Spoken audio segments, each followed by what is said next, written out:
It சென்ஸ் with us movie review. இது ஒரு American romantic drama film directed by Justin பல்தோனி.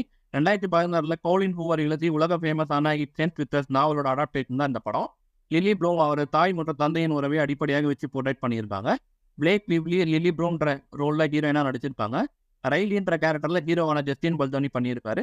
Lily Bloom Roop top பார்ல உட்காந்துருக்காங்க. அப்போ ரயில் வந்து அப்ரோச் பண்றாரு. 2 பேரும் ஜாலியாக பேசுறாங்க, பழகுறாங்க. ஃப்ரெண்ட்ஷிப், காதல் கடந்து கல்யாணத்தில் போய் முடியுது.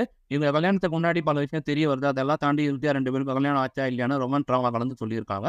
ஒரு பெண் டாக்ஸிக்கான ரிலேஷன்ஷிப்ல எல்லாத்தையும் சமாளிச்சு சலிச்சுக்கிட்டு வாழ்ந்து வராங்கன்னு ரொம்ப அழகாக காமிச்சிருக்காங்க. புக்கில் இருக்கிற முக்கியமான விஷயம் எல்லாத்தையும் படத்தில் ஸ்க்ரீன் பிளே மூலியமாக கொண்டு வந்திருக்காங்க கிறிஸ்டி ஹால்.